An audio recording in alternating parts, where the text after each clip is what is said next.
Tai sveiki, aš esu Aušra Teleišė ir šiandien pakalbėsiu apie ekonominį aktyvumą, kuris kūrėsi ir atsirado poindustrinėse Lietuvos miestuose.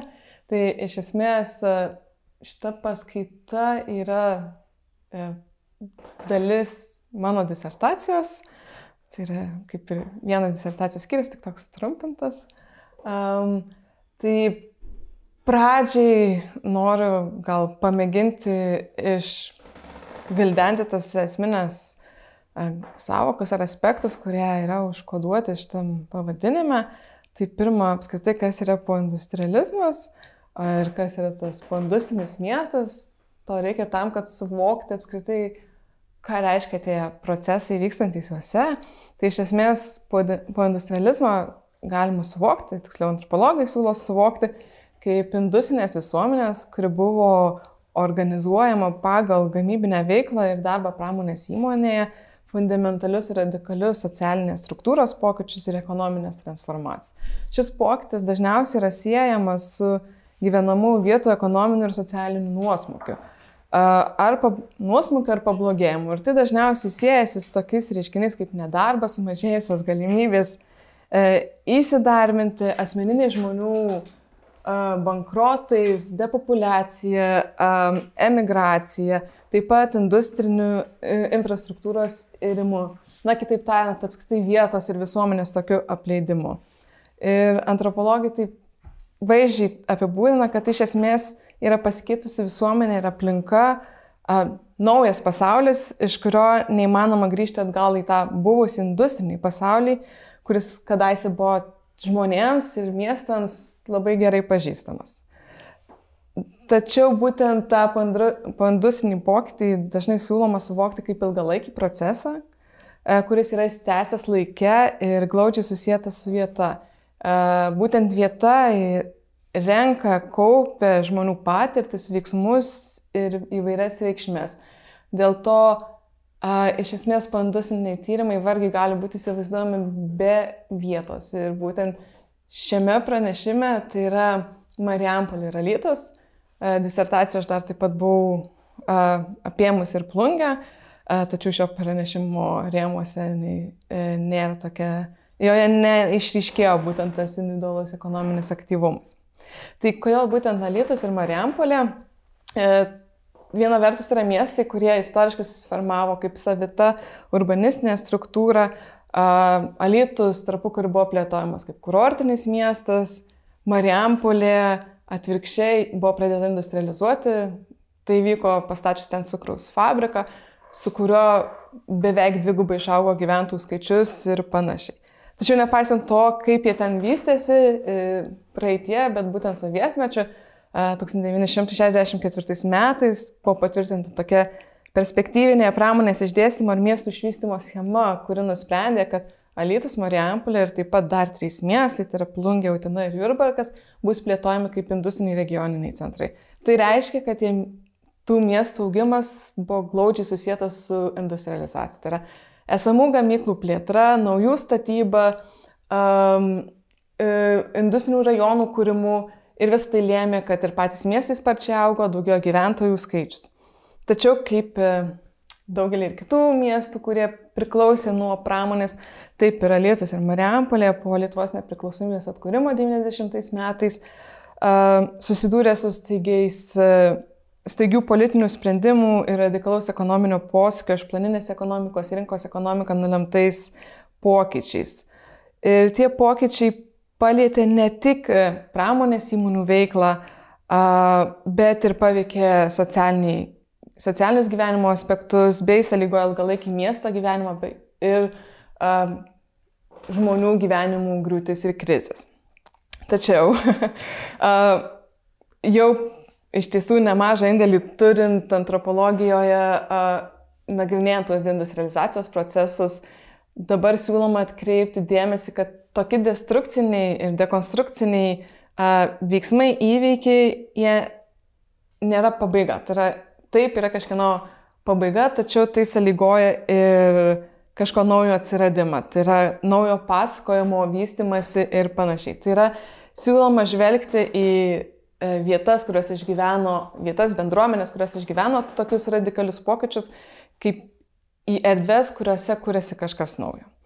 Ir būtent atlikus tyrimą Alytaus ir Marijampolės miestuose, išryškėjo žmonių aktyvus veikimas, kurio buvo siekti veikti tuos iššūkius susijusius su darbu ir pajamų netektimi.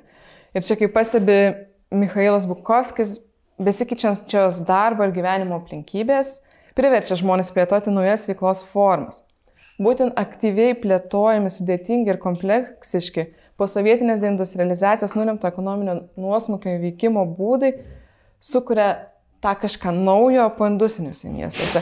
Tai šioje paskaitoje ir bus atsikoncentruojama būtent tais pragyvenimo būdais, kuris buvo siekta įveikti posovietinę deindustrializaciją ir jos sukeltus socialinius ir ekonominius iššūkius ir gilinamas, kaip jie kūrė šiandieninį pramonės rajonuose matomą vaizdą, tai yra naujus ekonominius vienetus ir struktūras. Tai kaip aš tai darysiu, tai yra, čia buvo toks ilgas įvadas, o toliau prie pačio struktūros skaidrės, tai pirmą šiek tiek paminėsiu apie savo metodus, kad maždaug įsivaizduotumėte, kaip priejau prie tos informacijos. Tada atsižvelgiant į tai, jog vieta ir jos vizualumas bei materialumas dažnai yra tiksliau antropologų, taip pat geografų yra suvokiamas kaip tai, kas sukurta įvairių žmogaus veiklų, arba kitaip tariant, prieš tai buvusių žmonių, gyvenusių jame, palikusių kažkokius savo įspaudus, gyvenimo liudijimas. Tai dėl to bus pakalbama apie tai, kaip atrodo tie industriniai kraštovaizdžiai ir šiuo atveju susikoncentruosiu tik tai pramonės rajonų kraštovaizdį, nes juose tas pokytis ir naujų ekonominių veiklų atsiradimas matosi ryškiausiai. Tačiau tos veiklos ir tas miesto kūrimas, jis aišku matomas ir kitose miesto dalyse, bet būtent pramonės rajonai tai atskleidžia detaliausiai. Toliau perėsiu ir kalbėsiu remdamas Alytaus miesto atveju apie tai, kaip kūrėsi industrinę funkciją atliekančios įmonės ir galiausiai apie tai, kaip kūrėsi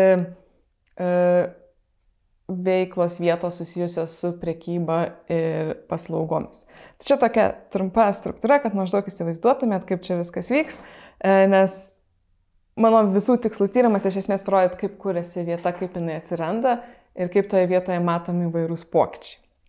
Tai trumpai apie metodus. Ką norėčiau akcentuoti, tai aš jau baisiai daug nesiplėsiu, bet pagrindiniai aspektai būtų tokie, kad kadangi man svarbu pažinti vietą ir kaip jinai kūrėsi, tai reiškia, man reikia būti toje vietoje.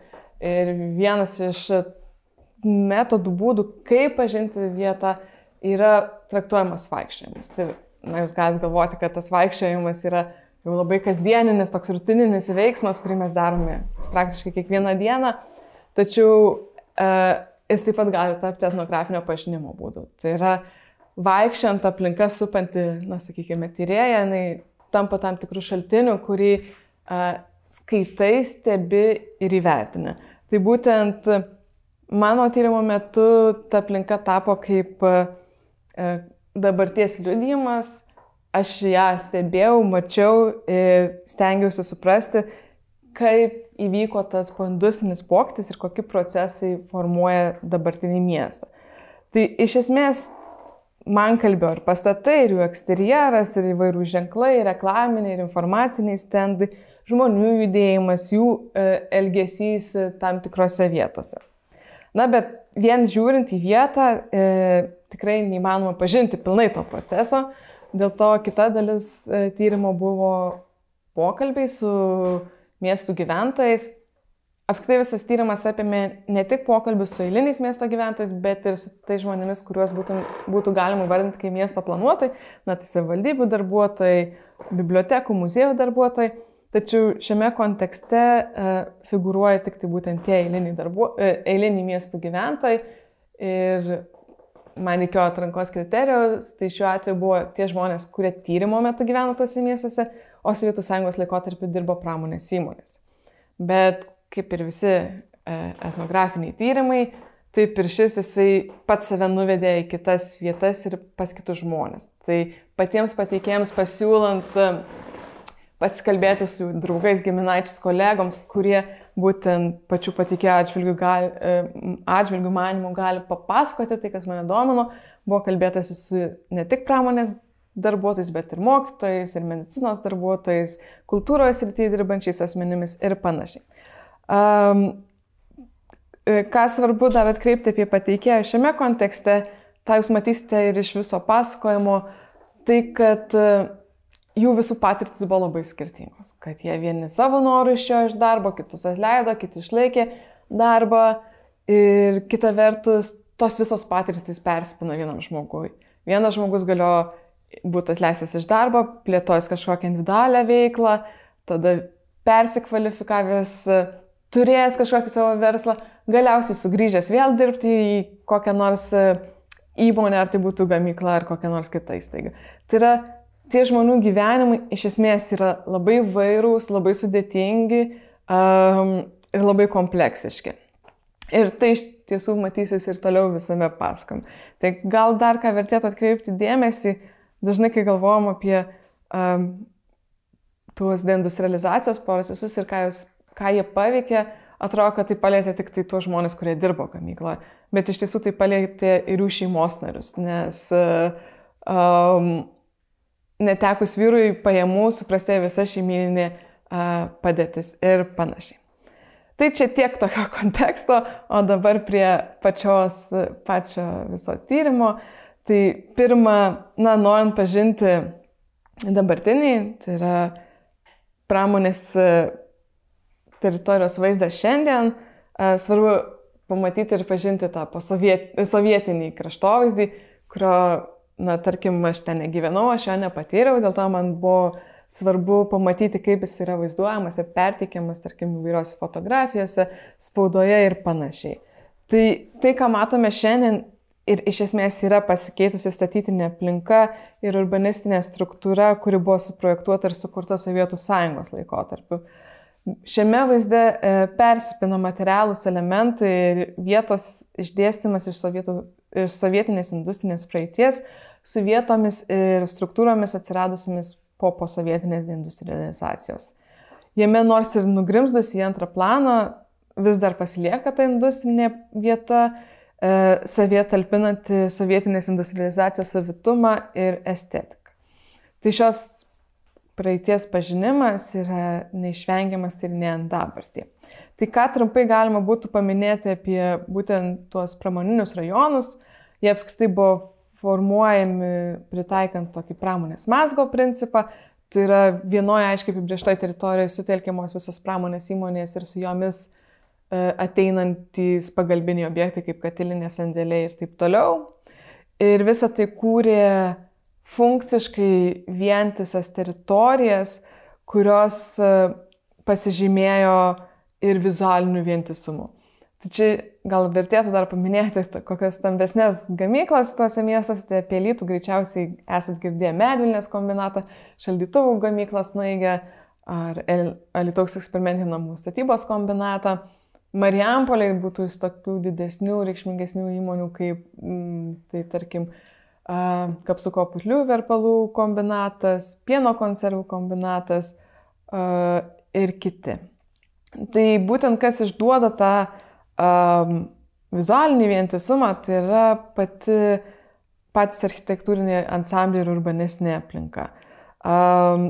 Tos gamyklos jos būdavo sudarytos iš vieno didelio pastato, kuriame sutelkta, tarkim, administracinės funkcijos ir gamybinė veikla, ar iš kelių kompleksų, kuriuose pasidalinama pagal veiklą. Tarkim, Alytaus eksperimentinių namų statybos kombinatą sudarė apie 16 skirtingų gamyklų ir cechų.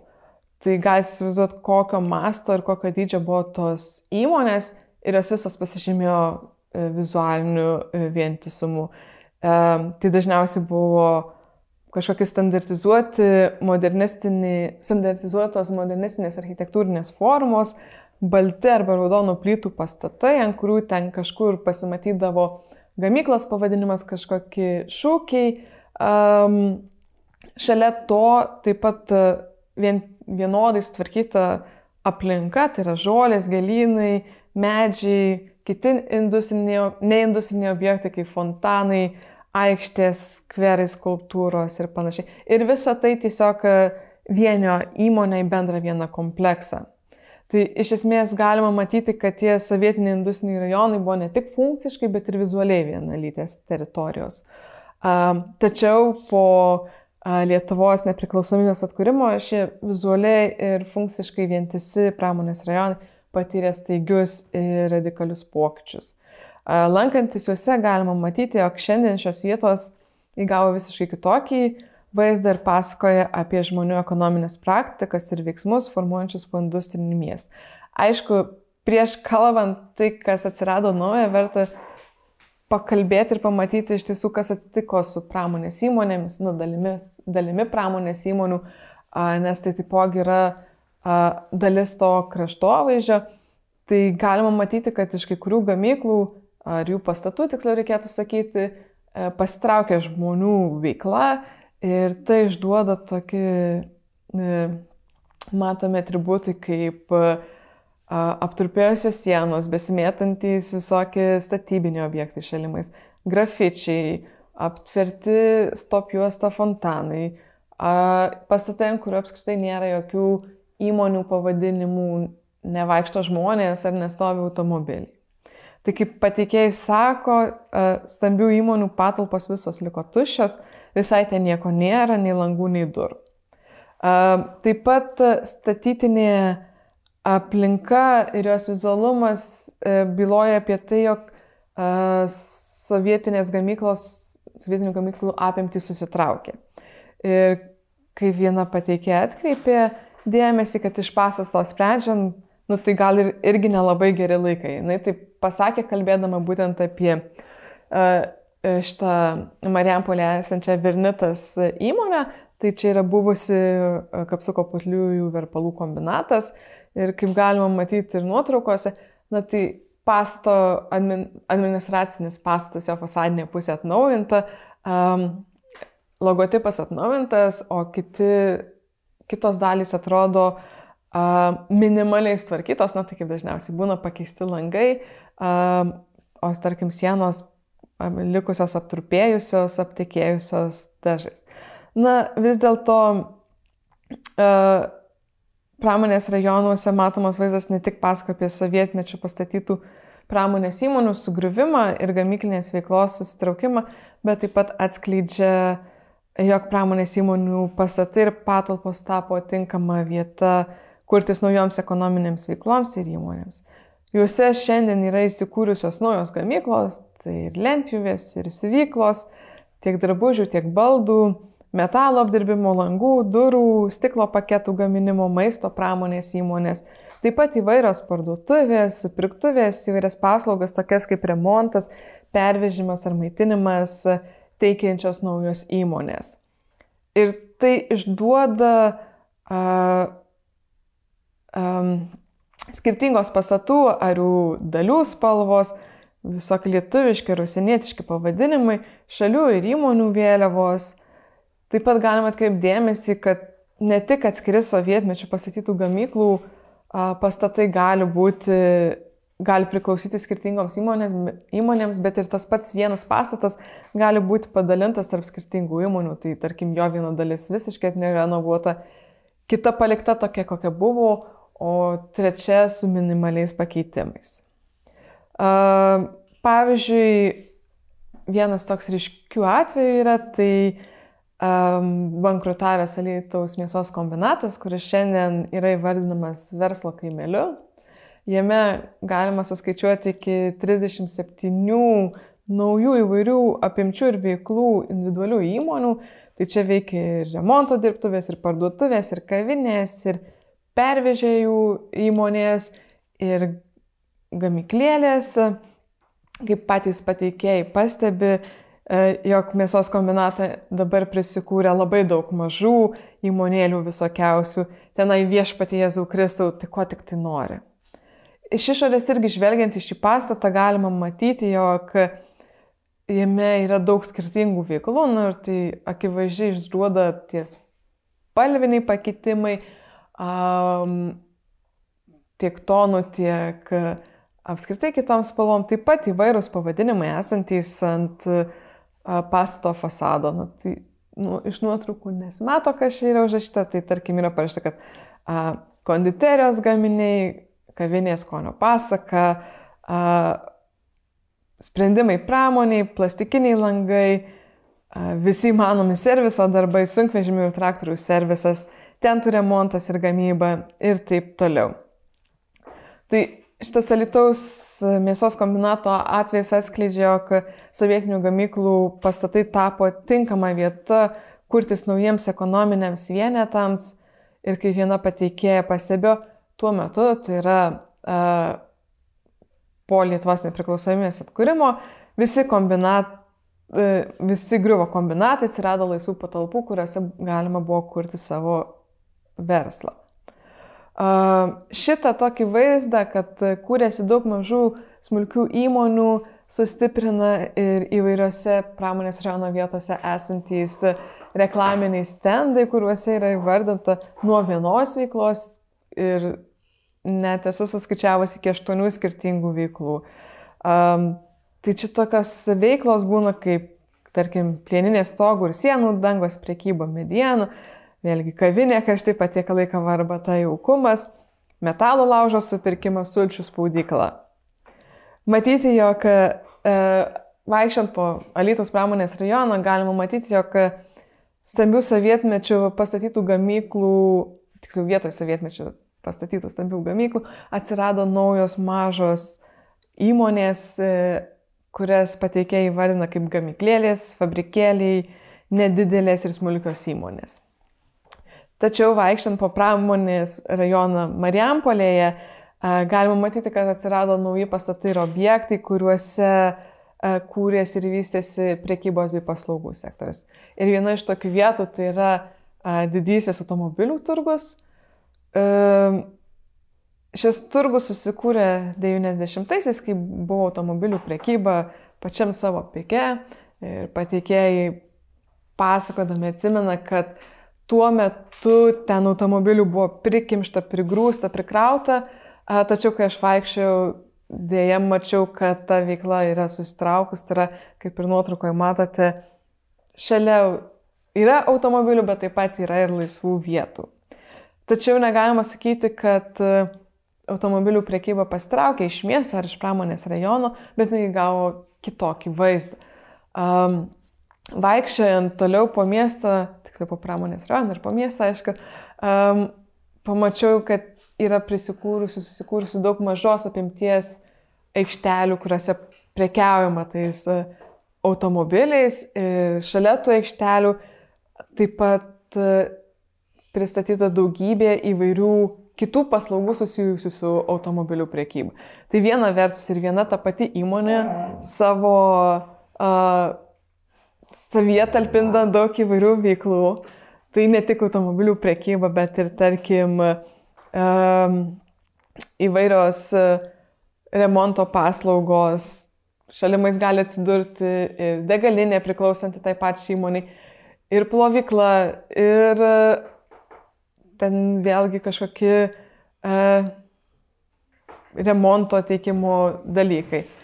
Ir kas įdomu, kad dar taip pat prie tų aikštelių taip pat atsiranda ir draudimo paslaugas teikiantys kioskeliai, ant kurių draudimas užrašyta rusiškai ir lenkiškai, kas parodo, kad ta veikla ne tik siejasi su Lietuvos rinka, bet taip pat ir su užsieniečiais.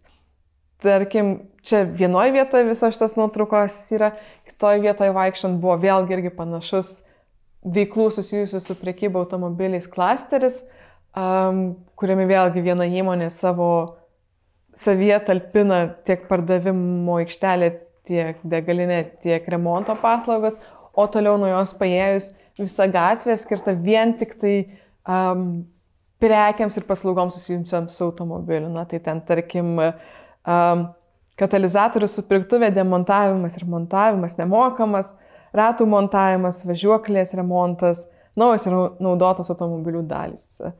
Ten vaikščiant toks kilo jausmas, kad tai yra kažkoks prekybos centras po atvirų dangum orientuotas grynai į automobilių detalės ir įvairias paslaugas. Taigi iš esmės būnant tam pramonės rajone galima matyti, kad prekybos automobiliais pagrindų kūrėsi naujos veiklos ir darbo vietos bei formuojasi nauja ekonominė struktūra pramonės rajone.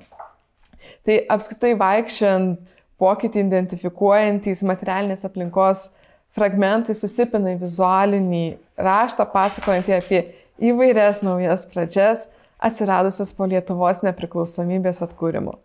Tai byloja apie žmonių aktyvumą ir naujai susikūrėsias darbo vietas ir jų apimčių bei ekonominių veiklų įvairovę. Tame pramonės rajono šiandieninis vaizdas, tai yra žmonių praktikų, patirčių ir veiksmų atliekamų tam tikram politiniam ir ekonominiam kontekste sukurtas konstruktas. Matomos įvairių apimčių ekonominės veiklos ir vietos yra žmonių veiklų ir praktikų liudijimas. Jos susiformavo žmonėms plėtojant įvairius pragyvenimo būdus po sovietinės deindustrializacijos sąlygoto ekonominio nuosmukio metu. Ta ekonominį nuosmukį tai matėm ir kraštovaizdį, tai yra tos uždarytos gamyklos, sumažėjusios jų veiklos, ar gamyklų susiskaldimas į mažesnius ekonominius vietus. Ir šių nykstančių gamyklų kontekste, kaip pateikėjai sakė, tai žemė iš po kojų slydo, darbo nėra, nepasiūlo nėra, nes visur kažkokia griūtis tokia buvo. Taigi pramonėje dirbę žmonės prarado kasdienybę, kurią teikė užtikrinto darbo vieta sovietinėje pramonės įmonėje. Jie ir jų artimieji išgyveno, patyrė, susidūrė su pragyvenimo iššūkiais. Ir tiek kioskai, mažos apimties parduotuvės, dirbtuvės ar gamyklėlės atsiradusios šiame kraštovaizdį visų pirma siejasi su individualiomis ar šeimos pragyvenimo krizėmis, darbo vietos nestabilumu, noru padidinti pajamas. Miestų gyventojai atkreipė dėmesį, kad žmonės siekdami pragyventi, susidaręs finansinius sunkumus, vertėsi kas tik tai ko sugebėjo, kas ko galėjo, turėjo kažką tai daryti žmonės, sukosi kas kaip sugebėjo, verstis reikėjo. Iš esmės yra pastebima, kad ta situacija sudėtinga privertė žmonės judėti tarp šalių ir tarp miestų ir apskritai imtis įvairių būdų, kad tik tai pagerinti savo ekonominę padėtį. Taigi, iš esmės buvo pasitelkti įvairūs pragyvenimo būdai, kuriais siekta patenkinti būtiniausius poreikius, susidoroti su ekonominės padėties neaiškumu ir susikurti geresnę būtį. Toliau būtent ir apžvelgsiu, kaipgi taip vyko. Tai pirmiausia, kaip jau prieš tai minėjau, pakalbėsiu apie tai, kaip kūrėsi industrinę funkciją atliekančios įmonės. Ir pateikėjų pasakojimai atskleidžia kelis skirtingus atvejus ir tuos atvejus aš atskleisiu per 3 žmonių gyvenimo istorijas. Gal čia tiesiog reikėtų atkreipti rakursą, dėmesį, kad aš nekalbu apie privatizacijos proceso metu susikūrėsias pramonės įmonės, nes tai buvo specifiškas, savotiškas procesas, juo iš esmės buvo siekta atkurti nuosavybę po socialistinėse šalyse ir iš įmonių veiklos pašalinti politinį dėmenį bei sukurti efektyviai funkcionuojančias įmonės rinkos ekonomikos sąlygomis. Tačiau nemažai tyrėjų, tarkim, vienas iš sociologų pastebi, kad tai buvo labiau perimas nuo plano iki klano, o Lietuvoje apskritai privatizuotos įmonės dažnai pasilikdavo nomenklatūros rankose, tai reiškia, kad ne eiliniai žmonės sugebėjo jas privatizuoti, bet aukštesnės pareigas užimintis asmenys. Dėl to savo tyrimo metu labiau kreipiau dėmesį į tai, kaip kūrėsi veiklos per individualių žmonių iniciatyvumą. Tai pirmas pavyzdys yra gintarės, reikėtų sakyti jos vyro. Dažnai iš tiesų, kai pasakoma apie kažkokias veiklas, tai yra šeimyninis darinys. Tai tarkim gintarė ir jos vyras, kurie atsiradusiamis verslumo galimybėmis pasinaudoja iš karto. Jie ne iš karto sukūrė savo konditerinių gaminių įmonę, bet pirmiausia pradėjo varinėti automobilius. Tai kaip dažnai atsitinka, žmonės netenka darbo ir jie turi kažką galvoti, tai tarkim Gintarė po vaiko gimimo nebeturėjo vietos, į kurią galėtų sugrįžti dirbti, dėl to kartu su vyru irgi taipogi pradėjo kurį laiką varinėti automobilius. Jinai pati pasako, kad jinai tai darė net neturėdama teisių ir jai tai buvo pirmi kartai baisinis iššūkis ir daug streso, bet tas automobilių varinėjimas jiem padėjo susikurti tam tikrą kapitalą, kurio remiantis jie galėjo įkurti savo konditerinių gaminių įmonę. Ir moteris atsimena, jog automobilių prekybos veiklą pabaigė pradėjus plėtoti, kaip jinai vardina, savo verslą. Na, tai yra, kaip sakiau, įkūrė kartu su vyru kepyklą.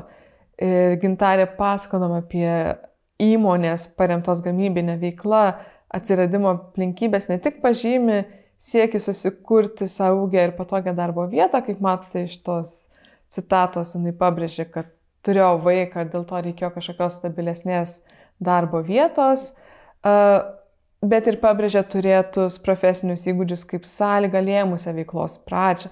Tai tiek Gintarė, tiek jos vyras, jie abu buvo baigę pieno produktų technologiją ir abu dirbo Alytaus pieninėje. Tai reiškia, jie turėjo įgūdžių susijusių su maisto gamyba, jie suprato, kaip vyksta tie procesai. Tai kaip ir šitoje citatoje galite matyti, kad jų veikla vėlgi vystėsi palaipsniui. Iš pat pradžių tik tai kepė vaflius, po to atliepiant poreikius juos tepė, tada sausainius kepė ir panašiai. Tai yra jų visas verslas vystėsi tiesiog atliepiant egzistuojančius poreikius. Na ir tai būdinga ne tik šiam atveju, taip pat buvau kalbinus moteriai, kuri pardavinėja gėlės, jinai taipogi atkreipė dėmesį, kad labai svarbu stebėti, kas eina rinkoje ir kas tuo metu yra paklausu ir pagal tai koreguoti savo veiklą. Tai tarkim Gintarės atvejis atskleidžia, kad bendrai susidarys tokia situacija, kai yra vaikų auginimas, bendra nedarbo situacija mieste, prekių trūkumas, būtent lėmė turimų gamybinių įgūdžių pritaikymą ne įsidarbinant kažkur, bet kuriant savo verslą. Kitas atvejis yra Linos, vėlgi reikėtų sakyti, Linos, jos brolio ir jos vyro, nes būtent jie visi trys kartu įkūrė siuvyklą, visi jie trys dirbo Medvilnėje, tai reiškia, vėlgi jie turėjo suvokimą, kaip veikia panašaus tipo įmonės, tačiau šiuo atveju, nors aišku, Lina pabrėžė tą dalyką, kad jie turėjo įgūdžių ir sąsajų su pačia saudiniais, siuvimu ir panašiai, tačiau jos atvejais išryškina turėjimą pažinčių, nes Linos vyras, jisai Medvilnėje dirbo aukštose pareigose, jisai ten dirbdamas įgijo pažinčių ir kontaktų, kurie padėjo jų kūriamą siuvyklą plėtoti. Tai yra, jie nesusidūrė su tokiom problemom, kaip surasti savo rinką, nes jisai iš savo seno darbo atsivedė klientus ir tai leido jiems tiesiog turėti užsakymų užsienio šalyse, tai kai jinai mini Prancūziją ir Angliją. Tai iš esmės galima matyti, kad ankstesnė darbinė veikla ir sukauptos ne tik žinios, bet ir pažintys ar kontaktai integruojami į naujai kuriamą gamyklą.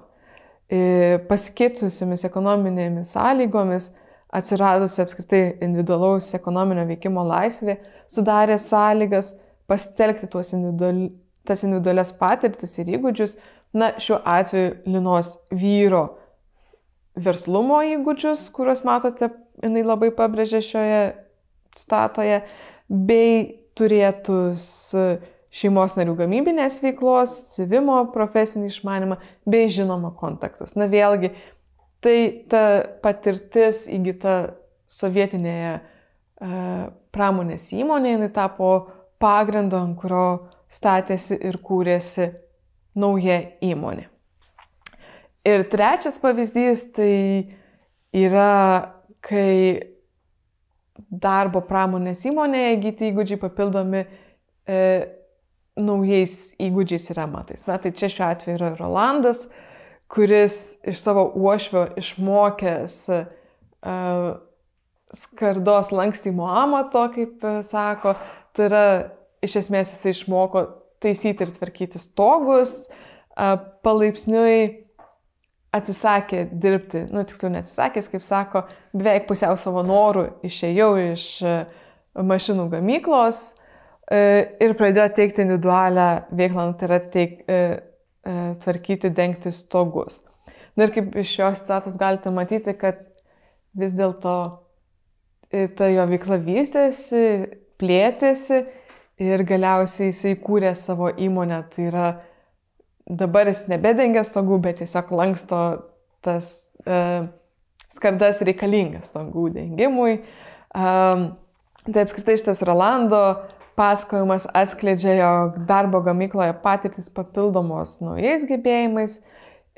Toks pagrindinio darbo gamykloje ir papildomos po darbo atliekamos veiklos derimas iš esmės kurį laiką veikia kaip finansinio saugumo užsitikrinimas.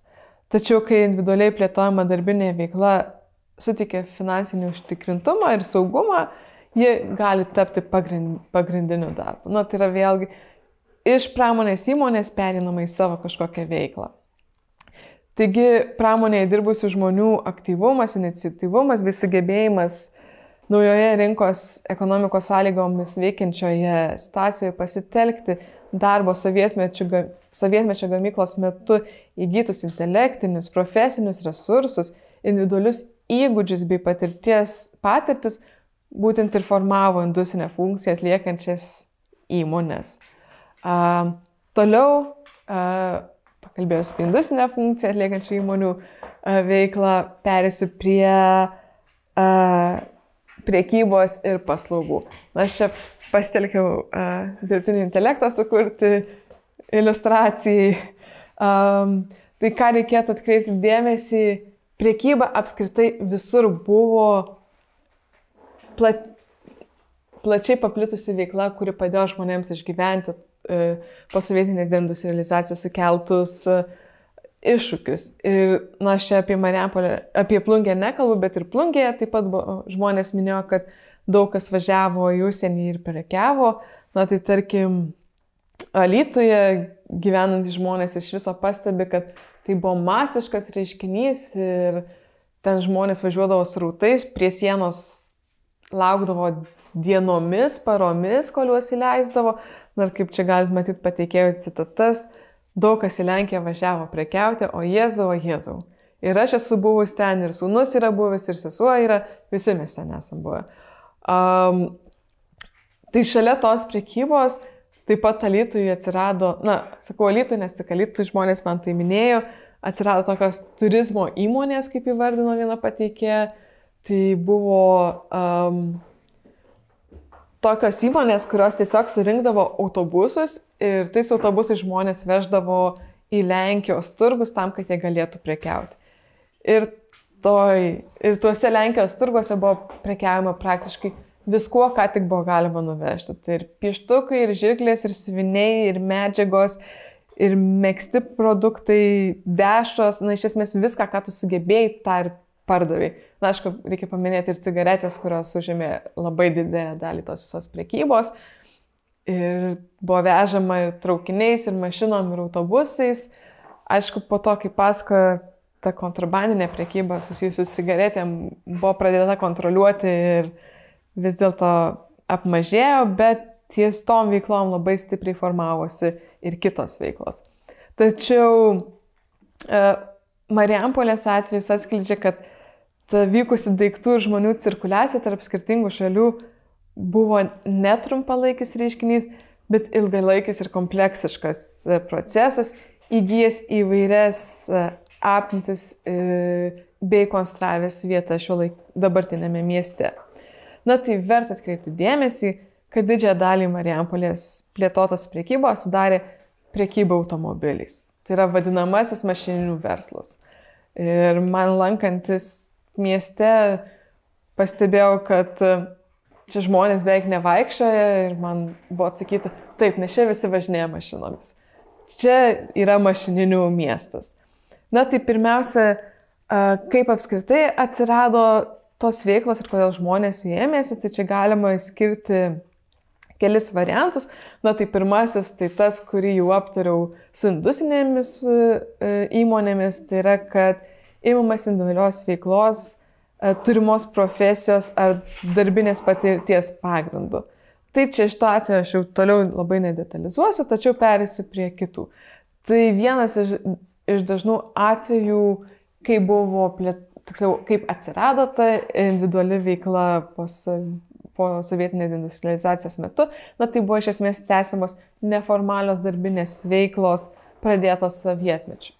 Na ir čia reikėtų atkreipti dėmesį į antrosios ekonomikos aspektą. Tai antroji ekonomika nėra tas pats, kas šešėlinė ekonomika. Antroji ekonomika būtent susiformavo socialistinėse valstybėse kaip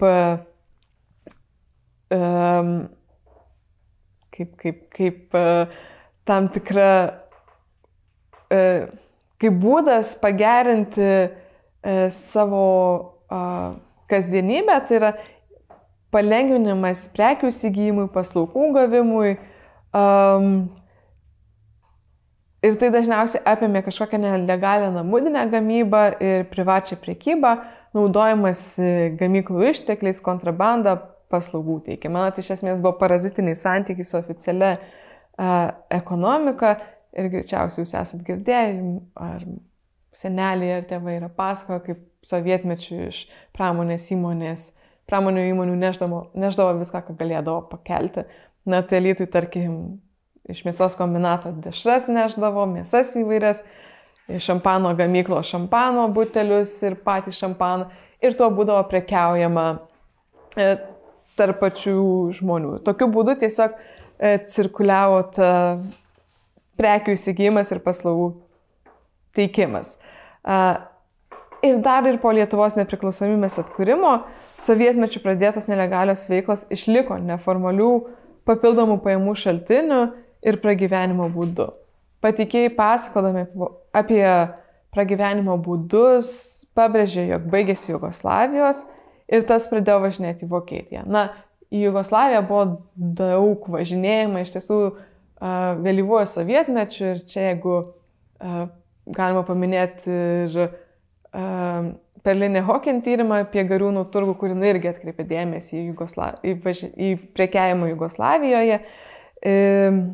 Ir iš esmės tai toks platus reiškinys vyravęs ne tik Marijampolėje, bet ir kitose Lietuvos miestuose. Tačiau priešingai negu tos ilgos kelionės Jugoslavijoje vėlyvuoju sovietmečiu, po sovietmečiu vykusi žmonių ir prekių cirkuliacija tarp skirtingų šalių tapo reikšmingų ir didelių masto priepusių ekonominių reiškinių. Tai vienas iš pavyzdžių yra Petro, kuris važinėjo ir prekiavo vėlyvuoju sovietmečiu, tai yra Jugoslavija, ir Lietuvai atgavus nepriklausomybę. Na, tai jam, kaip jis pasakojo, vienam bendradarbiui pasiūlius, jisai pradėjo varinėti automobilius iš Vokietijos. Jo ta maždaug veikla tęsės 93-99 metais, tačiau dar prieš prekiavimą automobiliais jisai kartu su savo žmona važinėdavo Jugoslaviją ir pardavinėdavo savo megztus megztinius, kepurėlės, grąžtus, atsuktuvus, dešras. Pačio Petro teigimu, Jugoslavijoje viską, ką tu paėgi nusivežti, tą gali parduoti. Apie galimybę prekiauti Jugoslavijoje Petras taip pat sužinojo iš savo bendradarbio ir jisai atsimena, kad nors tuo metu turėjo gerą darbą, tai jisai buvo vienos gamyklos cecho direktoriaus pavaduotojas, tačiau pradėjo prekiauti, važinėti į tą Jugoslaviją, nes, kaip jis sako, čia pinigai, neina jų palikti. Ir iš esmės, nors ta važiavimo kryptis, tai Jugoslavija pakeitė Vokietiją ir prekiaujamos bei gaminamos prekės, tai megztinius pakeitė žaislų siuvimas ar vėlgi tie patys automobiliai, nuolatos kito, o sužinoti apie naują Petro žodžiais tariant skylę reikėjo asmeninių kontaktų, tačiau veikla tai yra važiavimas ir prekiavimas išliko. Na, tai tas tęstinumas, jisai matomas per pačios veiklos esmę, bet ne per niuansus kaip šalis ar prekė. Kitas būdas, kaip buvo pradėtos plėtoti individualios ekonominės veiklos, na, tai yra asmeninės pažintys. Asmeninės pažintys yra draugai, giminės, kolegos, apskritai yra labai dažna tema po socialistiniuose antropologiniuose tyrimuose. Būtent tos asmeninės pažintys yra pasitelkiamos siekiant ar tai privatizuoti įmonę, ar tai kontroliuoti prekių įsigijimą, ar tai gauti kažkokį finansavimą, apsisaugoti ar išgyventi įvairius sunkumus. Na, iš esmės tos asmeninės pažintys yra būdas, kuris padeda tiesiog išgyventi nesaugumą, nestabilumą. Tyrimo metu būtent tos asmeninės pažintys išryškėjo kaip individualių veiklų pradžia, kaip būdas save įdarbinti. Na, tik tiek, kad jos tyrimo metu išryškėjo ne kaip žmogaus inicijavimas, bet kai asmenį kiti įtraukia.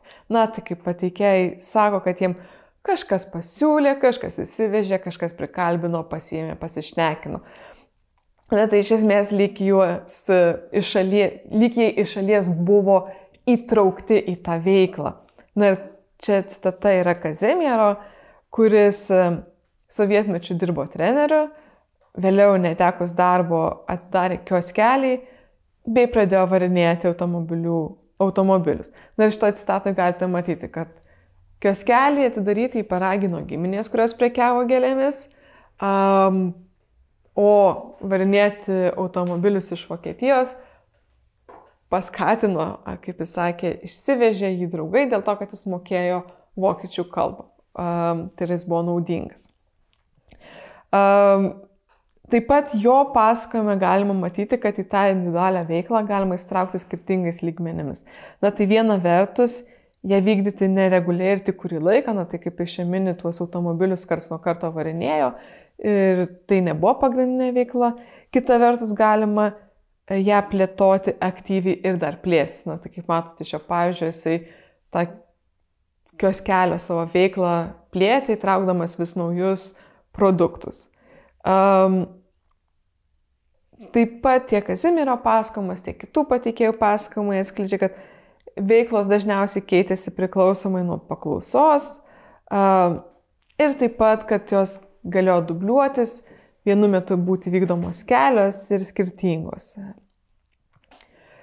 Taigi, iš esmės, iš tų dviejų atvejų galima matyti, kad įsitraukti į tą individualią veiklą, save įdarbinti, buvo pasinaudojama iš esmės atsiradusiomis bet kokiamis galimybėmis. Na, kaip Petras sakė, skylėmis. Vieni savęs įdarbinimą plėtojo šalia oficialaus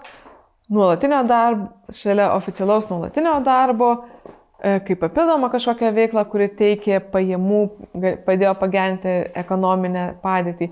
Kiti netekė darbo, tačiau matant pramonės rajone esančius ir veikiančius kioskus, dirbtuvėlės, automobilių pardavimo aikšteles bei turgų, galime teigti, jog šie pragyvenimo būdai buvo ne tik kažkokios laikinos veiklos, padėjusios įveikti ekonominį nuosmukį, bet taip pat tapo pastoviu ir pagrindiniu pajamų šaltiniu plėtojimu ilgą laiką. Na ir toliau būtent pakalbėsiu apie tai, kaip tos oficialumas tų veiklų formavosi, kaip vienos veiklos įtraukė kitas veiklas.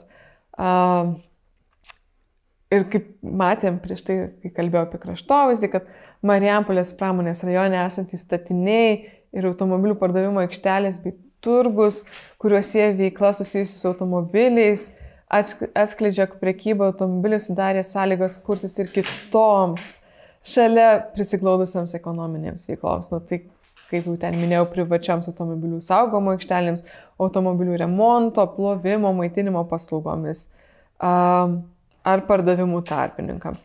Ir būtent šita Jono citata ir apskritai Jono visas gyvenimas labai iliustruoja, kaip aplinkui vieną veiklą steigėsi kitos veiklos ir kaip kūrėsi ir plėtėsi vykdoma veikla. Na, reikia atkreipti dėmesį, kad Jonas šiaip visą gyvenimą dirbo mokytoju. Jisai nebuvo išėjęs ar palikęs savo mokytojo pozicijos, bet šalia to jisai nuolatos plėtojo kažkokias kitas veiklas. Na, tai jis ne tik varinėjo automobilius, bet dar prieš varinėjimą automobilių, vežė metalus į, man atrodo, Kaliningradą, taip pat žinoma ir į Jugoslaviją važinėjo. Na, jis iš esmės labai veiklus žmogus, kuris pasinaudojo visomis įmanomomis galimybėmis, kad susikurtų geresnę savo buitį. Bet šiuo atveju būtent įdomu, kaip jau pasakojimas atskleidžia, kaip kūrėsi tos veiklos, kurios tiesiogiai nesusijusios su automobilių prekyba. Tai galit matyti, kad susidūrus su prastesne šeimos ekonominė situacija, tai yra jo žmona neteko darbo, nes dirbo gamykloje, teko galvoti, na tai kaip čia išgyventi. Ir jo sprendimas buvo įsteigti maitinimo paslaugas teikiantį kioskelį. Ir šis sprendimas jisai kilo būtent iš darbinės kasdienybės. Jisai dirbdamas ir prekiaudamas automobiliais pastebėjo, kad yra daugybė žmonių, tačiau nėra kur valgyti. Ir būtent ta darbinė situacija jį ir paskatino įsteigti kioską. Ir jisai nesivadovavo šiuo atveju žmonos specialybiniais ar profesiniais įgūdžiais, bet vadovavosi tiesiog patirtimi įgyta dirbant automobilių turguje. Kitaip tariant, darbo vietos buvo kūriamos atliepiant iškylančius poreikius susijusius su automobilių prekyba. Na ir galima matyti, kad iš esmės tos naujos veiklos ir jų plėtra vyksta vadovaujantis darbinės veiklos logika. Tarkim, didėjant darbo apimtims ir atsirandant plėtros galimybėms, samdomi kiti asmenys, taip pat keičiasi ir pati veikimo forma. Ir labai dažnas atvejis yra, kai individualius mašinų varinėjimus keičia tralai, kuriems samdomi kiti asmenys, arba yra įkūriami, įsteigiami autobusiukai, nuvežti mašininius į automobilių turgų užsienyje. Na, tai yra, jau tu nebe pats varinėji tuos automobilius, bet sugalvoji, kaip padidinti prekybą, tokiu būdu pasamdai naujus žmonės, praplėti apimtis ir panašiai. Na, tai ir pavyzdžiui, ta pati Jono situacija, kur prieš tai buvusi citata, atskleidžia, jog, tarkim, jo konkrečiu atveju, negebėjimas suderinti ilgų kelionių ir nuolatinio darbo mokykloje lėmė būtent veiklos pokyčius. Nors jis ir toliau kurį laiką priklausė mašininių verslui, tačiau vėliau jau teikė paslaugas vietoje ir pasyviai. Tai yra, jis nejudėjo tarp šalių, nevarinėjo mašinų, bet vadovaudamasis tą verslo logiką, jisai vietoje savęs įdarbino kitą asmenį ir šitaip sukūrė naują darbo vietą, kurioje buvo apiforminamos pirkimo ir pardavimo sutartys. Na, tai jisai vis tiek priklausė tai pačiai veiklai, tik tai įsiteikė kitą formą. Kita vertus, tų naujų darbo vietų steigimas, jis nusidriekė ir į kitas su mašininiu verslu nesusijusias sritis. Tai tiesiog yra susijęs su bendru vietos verslumu, kuris buvo matomas ir kraštovaizdis, tai yra, kad aplink tą veiklą formuojasi kitos veiklos. Na ir tarkim, čia Monika, kuri yra mašininio žmona, įvardinkime taip, pastebi, jog dėka automobilių prekybos mieste kūrėsi ir kirpyklos, ir grožio salonai, nes tiesiog vyrų žmonos galėjo užsiimti tomis kitomis veiklomis. Tai iš esmės iniciatyvos steigti naujas darbo vietas pirmiausia kildavo šeimoje, o vienu esminių veiksnių lemiančių tos veiklos sukūrimą ir plėtimą tapo finansinės galimybės užsidirbti. Apskritai mašininių verslas sudarė sąlygas kurtis naujoms darbo vietoms, joms plėstis ir įtraukti kitus asmenis ir išsiplėsti už šeimos ribų. Tačiau Marijampolės miesto verslumas susijęs su automobilių prekyba, jisai ne tik apsiribojo pačiu miestu, bet jisai perėjo ir į kitus miestus. Tai šiuo atveju į Alytų. Ir Alytuje žmonės taipogi atkreipė, kad daug kas varinėjo automobilius, tačiau jais buvo prekiaujama ne Alytuje, bet Marijampolės turguje arba Kaune. Apskritai pastebima, kad Alytus tapo tokia tarpinė stotele, kurioje, kaip vienas pateikėjas sakė, automobiliai būdavo pablizginami. Na, juos tenai sutvarko, paremontuoja ir tada išveža į Marijampolę arba į Kauną, kur parduoda tą automobilį.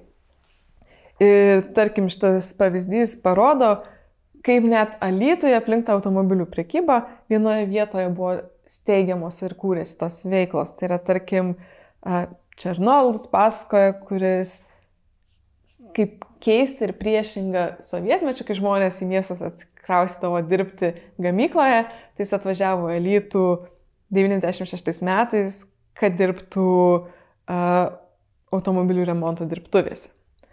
Ir jisai atsimena, kad būtent ten buvo specializuojamasi, kaip sako, importinių mašinų tvarkyme ir jo darbovietė buvo įsikūrusi šalia šroto ir ten vienam žmogui priklausė tiek tas šrotas, tiek tos patalpos, tiesiog jiem buvo leista ten dirbti. Taigi matyti, kad vienas žmogus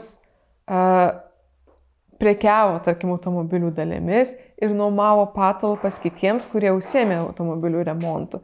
Taigi vienoje vietoje sutelktos tarpusai sąveikaujančios veiklos, kurios vienijamos mašininių verslo. Kita vertus, prekyba automobiliais plėtė teikiamų paslaugų ratą. Ir čia tai iliustruoja Batsiuvio Eugenijaus atvejis, kuris prašomas draugų ir klientų pradėjo siūti automobilių salonų atnaujinimų reikalingą bėgių perjungimo svirties minkštąją dalį, jeigu taip vardinant, ką iš siuvo. Tai šioje citatoje galima matyti, kad jisai paprašęs klientams, pradėjo siūti greičių dėžės uždangalus, nes būtent varant turmų mašinas jų labai reikėjo ir dar atkreipė dėmesį į specifinio automobilio populiarumą ir poreikį ir būtent tas išaugęs poreikis jį paskatino plėsti savo veiklą nuo tik batsiuvystės link kitų odos dirbinių. Tai iš esmės galima matyti, kad Marijampolės pramonės rajone esančios automobilių pardavimo ir remonto įmonės yra mašininių verslo ir šalia jo prisiglaudusių kitų ekonominių veiklų formalizavimo. Tai reiškia tapimo legaliomis ir oficialiomis veiklomis rezultatas ir būtent šiandieninio gyvenimo dalis. Taigi, išvada būtų iš viso to, ką aš jau papasakau, tai yra, kad pramonės rajonuose matoma darbinių veiklų įvairovė ir skirtingų apimčių ekonominiai veiklai ir skirtingų apimčių ekonominiai vienetai formavosi individualiame lygmenyje. Tai buvo susiję su sovietmečio pramonės įmonė įgyto žinojimu, įgūdžių kūrybiškų pritaikymų naujoje, privačios nuosavybės ir verslumo aplinkoje. Taip pat asmeninių pažinčių, verslumo įgūdžių įgytų plėtoja neformalias veiklas sovietmečio pasitelkimų. Pragyvenimo būdai, kuriais siekti išgyventi ekonominį nuosmukį, nedarbą ar pagerinti asmeninę ekonominę situaciją ir susikurti gyvenimo gerovę kilo iš individualių, kūrybiškų sprendimų, iniciatyvumo ir aktyvaus judumo tarp miestų, šalių ir darbo vietų. Platus individualios ekonominės veiklos paplitimas ir aktyvus jos plėtojimas kūrė bendrą vietos verslumą, turintį polinkį plėstis, tai yra įtraukti šeimos narius, draugus ar netgi kitus miestus.